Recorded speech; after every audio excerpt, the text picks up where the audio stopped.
Hello friends, आज इस video में हम चर्चा करने वाले हैं एचडीएफसी बैंकिंग फाइनेंशियल सर्विसेज का एनएफओ के बारे में पूरा डिटेल में जानेंगे। एनएफओ जैसे कि ये 16 16 तारीख को तारीख को ओपन ओपन हुआ हुआ है है और और ये 25 जून को ये 25 तारीख को होने वाला क्लोज होने वाला है। आइए इसके बारे में पूरा डिटेल जानते हैं। हेलो दोस्तों, मैं निगमानंद साहू, मेरे यूट्यूब चैनल पर आपका स्वागत है। आपने अगर मेरे चैनल को अभी तक सब्सक्राइब नहीं किया है तो सब्सक्राइब करें, साथ ही साथ बेल बटन को प्रेस करें ताकि जो भी मेरे नए वीडियोस अपलोड होंगे उसका नोटिफिकेशन आपको मिलती रहेगी। अगर मेरे वीडियो आपको पसंद आते हैं तो लाइक शेयर करना ना भूलें। तो बने रहिए मेरे वीडियो के एंड तक। जैसे कि मैंने बताया, आज इस वीडियो में हम चर्चा करने वाले हैं HDFC banking and financial services के एनएफओ के बारे में पूरा डिटेल जानकारी लेंगे। जैसे कि ये बैंकिंग एंड फाइनेंशियल सर्विसेज के जो भी स्टॉक्स होते हैं उनमें ये इन्वेस्टमेंट करेगा। इसमें करीबन बैंकिंग एंड फाइनेंशियल सर्विसेज में करीबन 110 कंपनियां होते हैं। उनमें से इनका जो कंट्रीब्यूशन होता है करीबन 5 बिलियन रुपीज का है और इसमें small cap, mid cap, large cap तीनों स्टॉक्स होते हैं। जैसे कि ये बैंकिंग एंड फाइनेंशियल सर्विसेज एक कंट्री का बैकबोन होता है, यानी कंट्री का अगर financial services banking and financial services अगर ऊपर जाता है तो कंट्री का जीडीपी भी साथ ही साथ ऊपर जाता है, या अगर कंट्री का जीडीपी ऊपर जाता है तो इनका कंट्रीब्यूशन इसमें ज़्यादा होता है, या तो कंट्री का अगर जीडीपी ऊपर जाता है तो बैंकिंग और फाइनेंशियल सर्विसेज साथ ही साथ ऊपर जाते हैं। तो आइए जानते हैं इसका पूरा डिटेल में। जैसे कि ये बैंकिंग एंड फाइनेंशियल में अभी इन्वेस्टमेंट करने का एक अच्छा मौका है, क्योंकि बिजनेसेस में अच्छा स्केलेबिलिटी इसमें देखने को मिलता है और फाइनेंशियल सर्विसेज का जो परफॉर्मेंस है वो जीडीपी से भी आउट परफॉर्म कर रहा है। लास्ट 2 डिकेड से यानी 20 साल से ये देखा गया है कि फाइनेंशियल सर्विसेज आउट परफॉर्म कर रहे हैं जीडीपी, इंडियन जीडीपी के जीडीपी से भी आउट परफॉर्म कर रहे हैं। जैसे कि ये रिफ्लेक्ट कर रहा है rising share of financial services overall market capitalisation.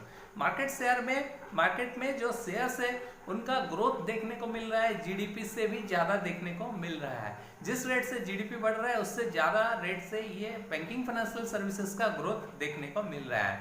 और जहाँ तक पेनिट्रेशन की सवाल है, इंडिया में फाइनेंशियल सेक्टर में इतना पेनिट्रेशन नहीं है। अगर हम इंडिया और यूएस का कंपेयर करें पेनिट्रेशन का अक्रॉस सब सेगमेंट में, फाइनेंशियल सर्विसेज का अक्रॉस सब सेगमेंट में हम इसका पेनिट्रेशन देखेंगे, कंपेयर करेंगे यूएस के साथ, इसमें बहुत पिछड़ा है इंडिया का फाइनेंशियल सर्विसेज। जैसे कि bank credit to non financial corporates की बात करें, इंडिया में इसका पेनिट्रेशन 57% है, जबकि यूएस में 84% है। और डिजिटल ट्रांजैक्शन में 52% है इंडिया में, जबकि यूएस में 56% है। और sum assured of total sum insured जो है, सम एश्योर्ड जीडीपी परसेंटेज का ओनली 19% कंट्रीब्यूट करता है, लेकिन यूएस में 251% का है। और रिटेल लोन टू जीडीपी 13% है इंडिया का, जबकि यूएस का 76% है। म्यूचुअल फंड की बात करें तो ओनली 12% है इसका जीडीपी का, परसेंटेज ऑफ जीडीपी ओनली 12% है, जबकि यूएस में इसका 120% का कंट्रीब्यूशन है। या डिमाट अकाउंट की बात करें, डिमाट अकाउंट ओनली 4% पेनिट्रेशन है जीडीपी का, टोटल पॉपुलेशन का 4% इंडिया का डिमाट अकाउंट का है, और जबकि यूएस में ये 32% है। तो इसमें से ये डाटा से ये पता चलता है कि इंडिया में फाइनेंशियल सर्विसेज बैंकिंग में पेनिट्रेशन इतना ज़्यादा नहीं है in comparison to US market. So low penetration across segments is likely to drive growth faster than GDP. ये पेनिट्रेशन अगर इसमें होता है फाइनेंशियल सेगमेंट में, ये सेगमेंट में अगर पेनिट्रेशन होता है तो जीडीपी में फास्टर ग्रोथ देखने को मिलेगा। तो आइए जानते हैं जैसे कि बैंकिंग में क्या क्या डिफिकल्टीज थे। पिछले 10 साल में कई सारे डिफिकल्टीज थे बैंकिंग सेक्टर में, जैसे कि लो कैपेक्स साइकिल था, म्यूटेड कॉर्पोरेट क्रेडिट ग्रोथ, यानी कॉर्पोरेट ग्रोथ इतना देखने को नहीं मिला था लास्ट डिकेड में। और बैंकों का जो सिग्निफिकेंट एनपीए बढ़ा था, एनपीए सबका बढ़ा था, स्पेशली इन कॉर्पोरेट लोन्स। जो कॉर्पोरेट में लोन दिए थे बैंक्स वो एनपीए में कन्वर्ट हो गया था। इसके चलते बैंकिंग में इतना ग्रोथ देखने को नहीं मिला पिछले 10 साल में। और क्रेडिट ग्रोथ भी ज़्यादा इसका banking sector earnings and ROE पर ज़्यादा वीक क्रेडिट ग्रोथ देखने को मिला था। और rise in provisioning cost due to rise in NPA, provisioning cost भी ज़्यादा आया था एनपीए बढ़ने के चलते। तो बैंकिंग हेल्दी प्रॉफिट ग्रोथ अभी देखने को मिल रहा है। यानी ये जो अभी इस कई सारे पॉलिसीज गवर्नमेंट के चलते आरबीआई जो कई सारे पॉलिसीज लाए हैं और इंटरेस्ट रेट कम किया है, साथ ही साथ सप्लाई चेन शिफ्ट हुआ है चाइना से इंडिया में, और क्रेडिट ग्रोथ में अच्छा सपोर्ट मिल रहा है, कैपेक्स रिवाइव किया गया है, इसीलिए क्रेडिट ग्रोथ में सपोर्ट मिला है। जैसे कॉर्पोरेट प्रॉफिटेबिलिटी भी धीरे धीरे बढ़ रहा है, यानी FY21 में बाउंस करने का लग रहा है कि ये बाउंस करेगा। FY21 में कॉर्पोरेट प्रॉफिटेबिलिटी बढ़ेगा, साथ ही साथ इकोनॉमिक रिकवरी भी देखने को मिलेगा। So credit growth as bottom out, credit growth में बटम आउट देखने को मिलेगा, साथ ही साथ रिवाइव FY20 से ये रिवाइव करना शुरू होगा।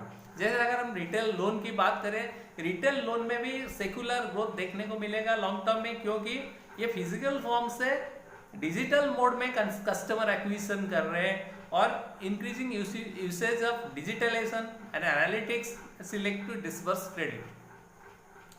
डिस्बर्समेंट अभी डिजिटलाइजेशन से हो रहा है, साथ ही साथ एनालिटिक्स ऑनलाइन पे हो जाता है, डिजिटली हो जाता है, इसलिए डिस्बर्स जल्दी हो जाता है, यानी लोन जल्दी मिल जाता है। तो कंपटीशन ज़्यादा देखने को मिल रहा है, कई NBFCs भी आ चुके हैं इस फील्ड में, यानी लोन में कई फिनटेक कंपनियां भी आ चुके हैं, तो इसीलिए इसमें ज़्यादा कंपटीशन देखने को मिलेगा।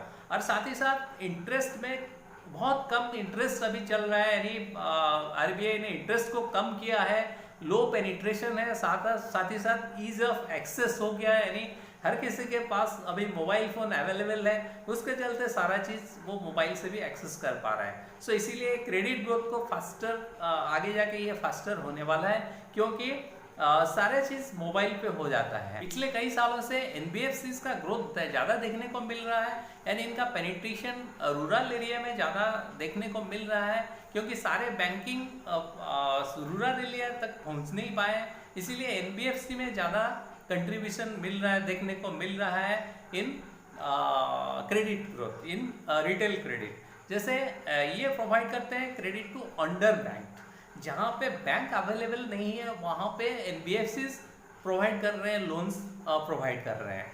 तो जैसे कि पिछले 1-2 साल में ILFS का डिफॉल्ट होने के बाद कई सारे मेजर्स लिए गए हैं इसको कम करने के लिए, यानी लिक्विडिटी बनाए रखने के लिए कई सारे मेजर्स लिए गए हैं, करेक्टिव एक्शंस लिए गए कैपिटल रेजिंग के लिए।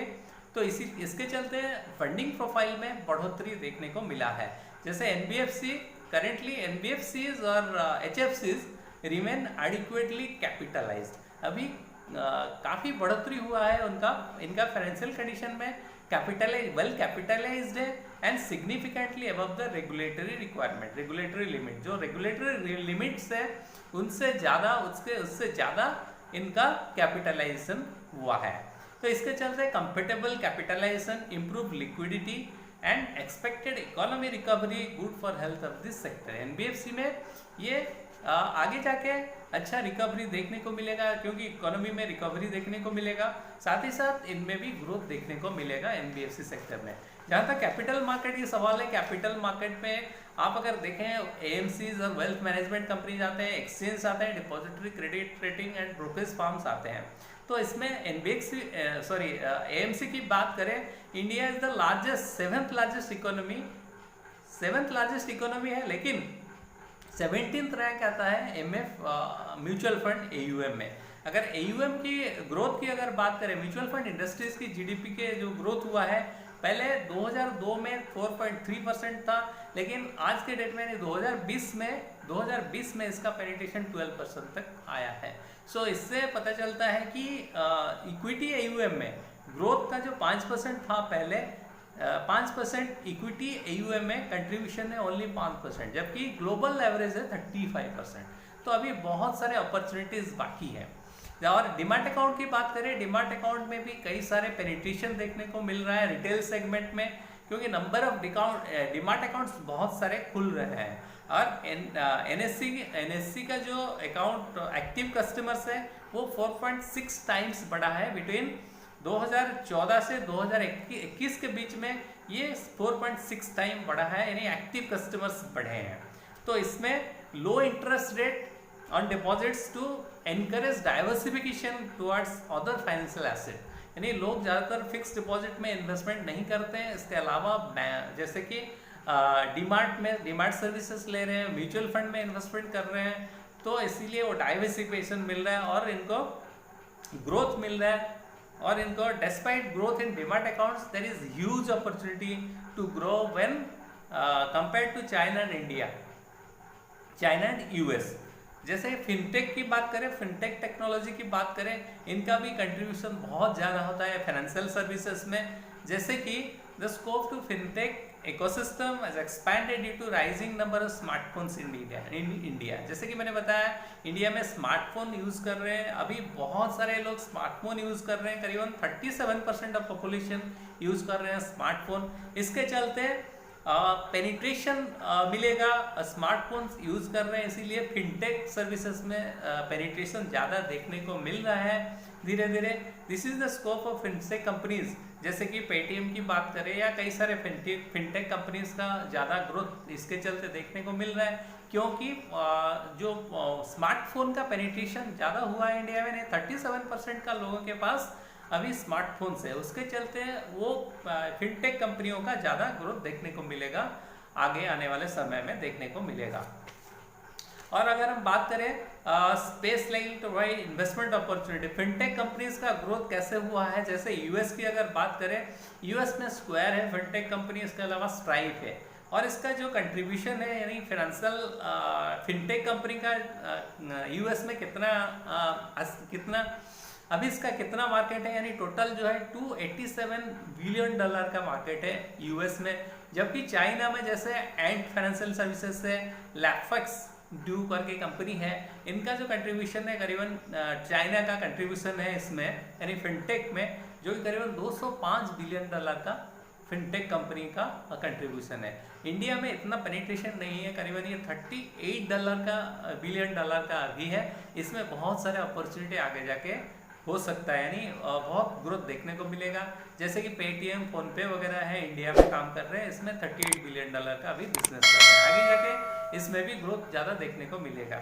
सो आगे भी बहुत सारी कंपनियां ऐसे हैं जो नए लिस्टिंग होने वाले स्टॉक एक्सचेंज में। फाइनेंशियल सर्विसेज की बात करें तो बहुत सारे नए कंपनीज लिस्टिंग होने वाले हैं। जैसे कि अगर कैपिटल मार्केट की बात करें, म्यूचुअल फंड में आदित्य बिरला अपना एनएफओ लॉन्च कर रहा है, साथ ही साथ एसबीआई म्यूचुअल फंड भी लॉन्च कर रहा है, और एनएससी का भी आईपीओ आने वाला है आने वाले समय में।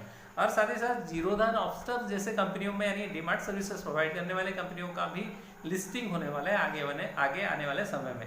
और फिनटेक की बात किया, जैसे मैंने पेटीएम वगैरह में लिस्टिंग होने वाला है, रोजर पे, पॉलिसी बाजार, ये सब लिस्टिंग होने वाले हैं एक्सचेंज में। और इसके साथ साथ बिलडेस्क, क्रेड, मोबीक्विक वगैरह जो फिनटेक कंपनियां वो भी स्टॉक एक्सचेंज में लिस्टेड होने वाले हैं। और इंश्योरेंस की बात करें, LIC, SBI, GIC, HDFC Ergo, GIC, ये सारे स्टॉक एक्सचेंज में लिस्टिंग होने वाले हैं आगे आने वाले समय में। तो इनमें ज़्यादा ग्रोथ देखने को मिलेगा, यानी पोटेंशियल दिख रहा है, लिस्टिंग में पोटेंशियल देखने को मिल रहा है। जैसे अभी ये फिलहाल बैंकिंग और फाइनेंशियल सर्विसेज में क्यों इन्वेस्टमेंट किया जाए, इसके लिए क्यों इस फाइनेंशियल सर्विसेज अभी क्यों, आइए समझते हैं। जैसे जीडीपी अभी बटम आउट हो रहा है, यानी जीडीपी में जो पिछले कई सालों से नीचे जा रहा था, अभी जीडीपी में ग्रोथ देखने को मिल रहा है। पिछले एक साल से ग्रोथ देखने को मिल रहा है, और ये ग्रोथ आगे भी बरकरार रहेगा। जैसे FY22 से ये ग्रोथ आगे देखने को मिलेगा। जैसे नॉर्मलाइजेशन ऑफ इकोनॉमी, यानी कोरोना के बाद अगर मार्केट नॉर्मलाइज हो जाता है इकोनॉमी, तो global growth and ample liquidity should aid external sectors, global growth भी देखने को मिलेगा। ज़्यादातर गवर्नमेंट और आरबीआई ने इसको सपोर्ट करने के लिए, यानी आरबीआई सपोर्ट कर रहा है इंडिया का इकोनॉमी को रिवाइवल करने के लिए कई सारे स्टेप्स लिए हैं। जैसे कि बैंकिंग में अच्छा ग्रोथ आगे जाके देखने को मिलेगा, क्योंकि पिछले 10 साल से, पिछले कई सालों से जो बैंकिंग में कई सारे डिफॉल्ट्स हुए हैं, यानी कॉर्पोरेट्स डिफॉल्ट्स किए हैं, उनको सेटल कर रहा है कंपनियां, यानी बैंक सेटल कर रहे हैं। तो capex cycle likely to revive and should support credit growth. Capex cycle revive हो रहा है, और corporate NPA cycle is behind us and should improve. Corporate का जो एनपीए साइकिल है more behind us and should improve, आगे जाके ये इम्प्रूव होने वाला है। एसेट क्वालिटी भी, बैंकिंग का एसेट क्वालिटी भी अच्छा हो रहा है धीरे धीरे। तो जैसे कि डिजिटल में ज़्यादा फोकस देखने को मिल रहा है, जैसे डिजिटल डिलीवरी ऑफ सर्विसेज हो रहे हैं, तो इसके चलते कॉस्ट भी कम हो रहा है कंपनियों का। जैसे बैंकिंग की बात करें या जो भी कंपनियां फाइनेंस, जो भी कंपनियां डिजिटल मोड में काम कर रहे हैं, उनका कॉस्ट भी कम हो रहा है। लोअर इंटरेस्ट रेट और increasing retail participation positive for capital market. जैसे कि कई सारे डीमार्ट अकाउंट में पिछले 2 साल में बहुत डीमार्ट अकाउंट खुल रहे हैं, और साथ ही साथ म्यूचुअल फंड इंडस्ट्रीज में ग्रोथ देखने को मिल रहा है। तो इसीलिए लो इंटरेस्ट रेट और इंक्रीजिंग रिटेल पार्टिसिपेशन ये एक पॉजिटिव है कैपिटल मार्केट के लिए, यानी ज़्यादा लोग इसमें अभी इन्वेस्टमेंट कर रहे हैं कैपिटल मार्केट में। और इंश्योरेंस सेक्टर की बात करें तो पोस्ट पैंडेमिक इसमें भी ज़्यादा अवेयरनेस देखने को मिल रहा है, तो इसमें पेनिट्रेशन आगे जाके देखने को मिलेगा। और साथ ही साथ कई सारे नए कंपनीज जो अपना IPO लेके आ रहे हैं, इसमें भी आगे जाके एक ग्रोथ पोटेंशियल देखने को मिलेगा, नेक्स्ट कपल ऑफ ईयर्स में देखने को मिलेगा। अगर बैंकिंग एंड फाइनेंशियल सर्विसेज की इंडेक्स की अगर हम बात करें, परफॉर्मेंस की बात करें, ये पिछले 5 साल में इसका जो रिटर्न है करीबन 19% का है, और 10 साल में 15% का, जबकि 15 साल का जो रिटर्न है, एवरेज रिटर्न है, यानी CAGR रिटर्न है करीबन 18% का, जो कि बैंकिंग, FMCG, IT और सर्विस इंडस्ट्री से सबसे ज़्यादा है। आइए इसका रिटर्न अगर कंपेयर करके देखें निफ्टी 100 ट्राई इंडेक्स का, अगर निफ्टी फाइनेंशियल सर्विसेज के इंडेक्स के साथ कंपेयर करें, देखते हैं इसमें क्या रिटर्न आ रहा है। जैसे कि निफ्टी 100 ट्राई का हमारे रिटर्न की बात करें, पिछले कई सालों का, यानी पिछले 2005 से, अप्रैल 2005 से इसका रिटर्न है करीबन 15.14% का रिटर्न दिया है, जबकि निफ्टी 500 ट्राई का रिटर्न था 14.67%, और जबकि निफ्टी फाइनेंशियल सर्विसेज का सबसे ज़्यादा रिटर्न मिला है, यानी 18.79% का रिटर्न मिला है, और Nifty large and small cap 250 try का रिटर्न 15.89% से देखा गया है। तो पिछले जो 2005 से आज तक, यानी मई 31 मई 2021 तक इसका रिटर्न है, सबसे ज़्यादा रिटर्न है, यानी निफ्टी 500 से, निफ्टी 100 से और Nifty large mid cap 250 try से इसका रिटर्न ज़्यादा है, करीबन 18.79% का रिटर्न मिला है। तो आइए समझते हैं कि why HDFC banking financial services limited, जैसे कि बैंकिंग फाइनेंशियल सर्विसेज का ये एक वेल डाइवर्सिफाइड रहेगा, इसमें मल्टी कैप स्ट्रेटेजी रहेगा, यानी इसमें वेल डाइवर्सिफिकेशन रहेगा across segment, across market capitalisation, क्योंकि इसमें small cap, mid cap, large cap तीनों कैटेगरी के स्टॉक में इन्वेस्टमेंट किया जाएगा, और ये वेल डाइवर्सिफाइड रहेगा लो कोरिलेशन में, यानी जो कंपनियां लो कोरिलेशन होंगे वहाँ पे ये इन्वेस्टमेंट करेगा across soft segments of financial services, soft segment में ये इन्वेस्टमेंट करेगा। फोकस रहेगा लीडर के साथ, जैसे कि पर्टिकुलर सेक्टर में जो लीडर्स होते हैं वहाँ पे ये इन्वेस्टमेंट, इस लीडर में इन्वेस्टमेंट किया जाएगा, और इसमें सेकुलर ग्रोथ देखने को मिलेगा, क्योंकि रीरेटिंग का इसमें रीरेटिंग भी देखने को मिलेगा। जैसे कंपनियां स्टेडी एंड सेकुलर ग्रोथ देख रहे हैं, उसमें इन्वेस्टमेंट किया जाएगा, और इसमें where likely to see turn around, जो कंपनियां टर्न अराउंड दिखा रहे हैं अपने प्रॉफिट में, पोटेंशियल टू रीरेटिंग, आगे जाके रीरेटिंग होंगे, उन कंपनियों में इन्वेस्टमेंट किया जाएगा, और कुछ कंपनियों में इन्वेस्टमेंट किया जाएगा जो नए IPO जा रहे हैं, वहाँ पे भी इन्वेस्टमेंट किया जाएगा, प्री IPO में पार्टिसिपेशन करके इन्वेस्टमेंट किया जाएगा। आइए जानते हैं इसका एसेट एलोकेशन के बारे में। जैसे इसका एसेट एलोकेशन ज़्यादातर रहेगा 80 to 100% रहेगा equity and equity related instrument में, जो बैंकिंग एंड फाइनेंशियल सर्विसेज में जो कंपनियां हैं उनमें रहेगा। Equity related instrument other than this sector 0 to 20% रहेगा, और नॉन कन्वर्टिबल प्रेफरेंशियल शेयर्स में 0 to 10% इन्वेस्टमेंट रहेगा। यूनिट्स ऑफ रीट्स एंड इनबिट्स रहेगा 0 to 10%, debt securities, money market instrument and fixed income derivatives में 0 to 20% इसका एसेट एलोकेशन रहेगा। आइए जानते हैं इसका बेंचमार्क एंड इट्स कंस्टिट्यूएंट्स जानते हैं। जैसे कि ये बेंचमार्क जो है इसका निफ्टी फाइनेंशियल सर्विसेज इसका बेंचमार्क है, इसमें बैंक्स, इसमें इंक्लूड है banks, housing finance companies, insurance companies, NBFCs and other financial companies included है। इसमें 20 कंपनियां हैं इस इंडेक्स में। जैसे कि इसमें जो इंडस्ट्रीज है बैंकिंग का, प्राइवेट सेक्टर बैंक का कंट्रीब्यूशन 58.2% है, जबकि हाउसिंग फाइनेंस का 17.03% है, एनबीएफसी का 8.2% का है, पब्लिक सेक्टर बैंक का 6.03 और लाइफ इंश्योरेंस का 4.25% का कंट्रीब्यूशन है। अगर हम टॉप 5 स्टॉक्स की बात करें, एचडीएफसी बैंक है, इसका कंट्रीब्यूशन, इसका वेटेज है 24.45%, एचडीएफसी का है 17.03% का, आईसीसी बैंक का है 16.98 का, जबकि कोटक महिंद्रा बैंक का 9.82% का है और एक्सिस बैंक का 6.99% का है। आइए जानते हैं इसका प्रोडक्ट फीचर के बारे में, पूरा डिटेल जानते हैं। जैसे कि ये नाम है HDFC banking and financial services fund है और इसका टाइप रहेगा open ended scheme investing in banking and financial services. NFO period यानी जून 11 का ओपन हुआ है और ये क्लोज होने वाला है जून 25 को। जून 11 को ओपन हुआ है, जून 25 को क्लोज होने वाला है। इन्वेस्टमेंट ऑब्जेक्टिव क्या रहेगा, ये इन्वेस्टमेंट करेगा, लॉन्ग टर्म एप्रिसिएशन होगा, इन्वेस्टमेंट इक्विटी रिलेटेड इंस्ट्रूमेंट में जो इन्वेस्टमेंट करेगा बैंकिंग एंड फाइनेंशियल सर्विसेज में, वो स्टॉक में इन्वेस्टमेंट किया जाएगा।